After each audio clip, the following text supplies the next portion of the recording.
নমস্কার। শিব পুরাণ সপ্ততিতম অধ্যায় বারাণসী মাহাত্ম্য। শ্রী শিব উবাচ অবিমুক্তস্য মহাত্মাং শ্রোতুমিচ্ছামি তত্ত্বত তথা ওঙ্কারদেবস্য মহাত্মাঞ্চ পদস্য মে।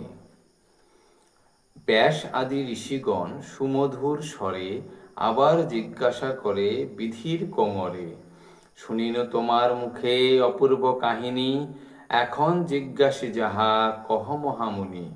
কাশীর মাহাত্ম্য কথা শুনিতে বাসনা, বর্ণন করিয়া তাহা পুরাও কামনা।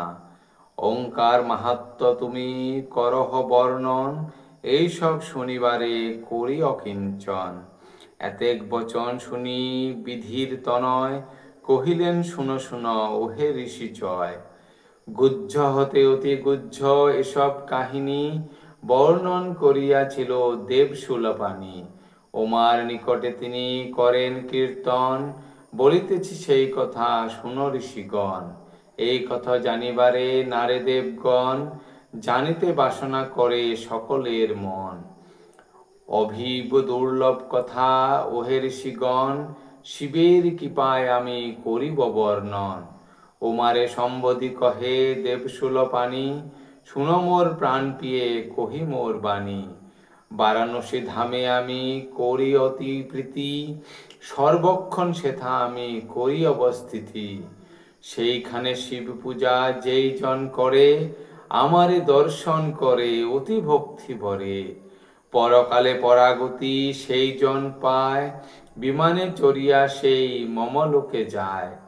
সংসারী অথবা জ্যোতি যেই কোনো জন, পাশুপদ ব্রতধারী কিংবা শৈবগণ। ত্রিদণ্ড অথবা একদণ্ড আদি নর, সেইখানে যারা বাস করে সর্বতর। নিজ নিজ ব্রত সবে করিয়া ধারণ, মম উপাসনা করে হয় এক মন। সবার শরীরে আমি অবস্থিতি করি, মোক্ষপদ সবে জানিবে শঙ্করী। তথায় শ্মশানে আছে অতি সুশোভন, মুক্তিপদ সেই ধাম বিদিত ভুবন।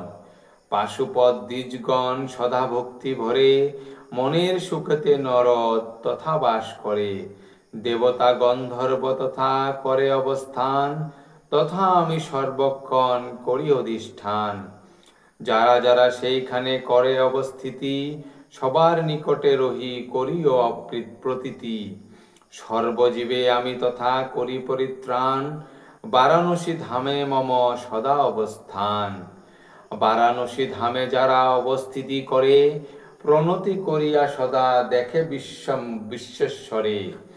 সংসার বন্ধনে তারা হয় বিমোচন, পুনর্জন্ম নাহি হয় তাদের কখন। সেই ধামে দর্শন করি বিশ্বেশ্বরে, ওঙ্কারে জপয়েস যেই অতি ভক্তি ভরে। ভববন্ধ ঘুচে তার নাহিক সংশয়, কহিলাম সার কথা ওহে ঋষিচয়। বারাণসী ধাম হয় সিদ্ধি তপস্থান, অবিমুক্তেশ্বর দেব করে পরিত্রাণ। বাপি জল আছে তথা অতি মনোহর, স্পর্শন যদ্যপি তাহা করে কোন নর। এই ধরাধামে হয় কৃতার্থ সেজনে, দুর্লভ সেজন হয় এতিন ভবনে। অমৃত সমান জল অতি মনোহর, তারণ পাচন উহা ক্ষেত চরাচর। সেই জল পান যদি করে কোনো জন, অখিল পাতক তার হয় বিনাশন। দেব নদী গঙ্গা দেবী বারাণসী ধামে, বহিছেন পুলকিত মনে অবিরামে।